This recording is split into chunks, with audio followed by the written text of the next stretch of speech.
My YouTube family, कैसे हैं आप सब लोग। उम्मीद है आप लोग बिल्कुल खैरियत से होंगे। मैं भी बिल्कुल ठीक हूँ। तो चलें जल्दी से रेसिपी स्टार्ट करते हैं। आप लोग देख रहे होंगे कि ये मैं प्याज के साथ क्या कर रही हूँ। तो चलें आप रेसिपी देखते रहें, आपको पता चल जाएगा। तो जी हाँ, आज मैं बनाने जा रही हूँ हैदराबादी भगारे बैगन। इसकी मुझे बहुत दिनों से फरमाइश आ रही थी, तो मैंने सोचा आज क्यों ना मैं ये रेसिपी ट्राई करूँ। तो आप देख लीजिए कि जो मुझे इंग्रेडिएंट्स चाहिए वो मैं आपको दिखा रही हूँ। इसका मुझे ड्राई रोस्ट करके मुझे इनका पाउडर बनाना है। इसके अंदर पिसा हुआ नारियल है, मूंगफली है, साबुत धनिया है, सौंफ है, खसखस है। मैं बाकी आपको तेल हैं ये मैं आपको सब बताती हूँ। अच्छा, मैं आपको खसखस इसलिए दिखा रही हूँ कि इसके अंदर बहुत ज़्यादा मिट्टी होती है, तो इसको आपको अच्छे से वॉश करना होता है और वॉश करके फ्राइंग पैन पे इसको ड्राई करना होता है, वरना आपका खाना किरकिरा हो जाता है। अच्छा, ये मैंने एक बड़ी प्याज ली है और उसको मैंने चूल्हे पे, आप देख रहे हैं, मैं इसको पूरा छिलका जला दूँगी। इससे एक बहुत ही अच्छा फ्लेवर पैदा होता है आपके भगारे बैगन में। तो ये तकरीबन ऊपर की कवरिंग जल जाएगी। और फिर मैंने 2 अदद बड़ी प्याज ली हैं और 2 टमाटर लिए हैं, और साथ में एक जो ये मैंने चूल्हे पे सेकी थी प्याज, इसको मैं डाल के एक अनियन और टोमेटो का मिक्सचर बना लूँगी। और ये मैं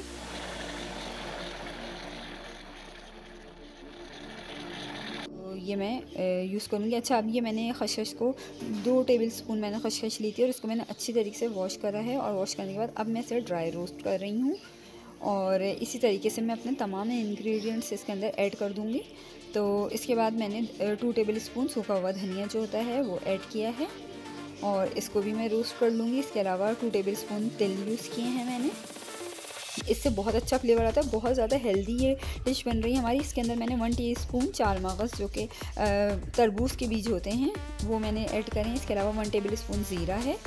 और अब देखिए आप, मैं इसके अंदर सौंफ ऐड करूँगी 1 टेबल स्पून, और 1 टेबल स्पून मैंने पिसा हुआ खोपरा लिया है वो मैंने ऐड कर दिया है। और ये मूंगफलियाँ ली हैं मैंने 2 टेबल स्पून। तो ये आप अपनी मर्ज़ी से कम या ज़्यादा यूज़ कर सकते हैं। तो और ये रेड पेपर लिए हैं मैंने 3 से 4 अदद, क्योंकि हम अपने ग्रेवी में भी थोड़ी सी मिर्च डालेंगे, तो फिर आप इसमें बहुत ज़्यादा लाल वाली मिर्ची ना डालें। अच्छा, अब मैं इस मिक्सचर को मैंने अच्छी तरीके से ड्राई रोस्ट कर लिया है, तो अब मैं इसको ग्राइंड कर लूँगी। बहुत ज़्यादा बारीक नहीं करना है, थोड़ा सा मोटा मोटा रखिएगा ताकि ग्रेवी में हल्का सा नज़र आए। तो ये मैंने मसाला अलग रख दिया है। अब ये बैगन की तरफ आ जाते हैं। एक बैगन लेके मैंने इसको क्रॉस में 4 कट लगा दिए हैं बैगन को, यानी कि 2 कट लगाएं तो वो 4 पीसेस में हो गया, लेकिन ऊपर से ये देख रही हैं आप जुड़ा हुआ है। और इसके अंदर हल्का सा मैंने नमक लगा दिया है अंदर।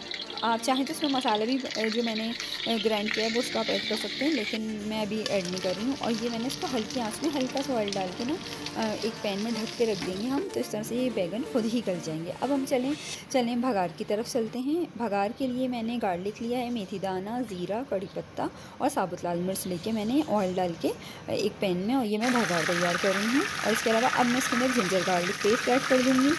तो जिंजर गार्लिक पेस्ट से भी बहुत अच्छा अरोमा पैदा होगा। उसके अलावा अब मैंने प्याज टमाटर का जो मिक्सचर बनाया था वो ऐड कर लिया। इसके अलावा मैंने 1 टेबल स्पून लाल मिर्च पाउडर, 1 टेबल स्पून धनिया पाउडर और 1 टेबल स्पून हल्दी पाउडर डाला है। आप लोग मसाले थोड़े बहुत अपने हिसाब से आगे पीछे कर सकते हैं। मैं थोड़े कम मसाले यूज़ करे हैं मैंने इसके अंदर।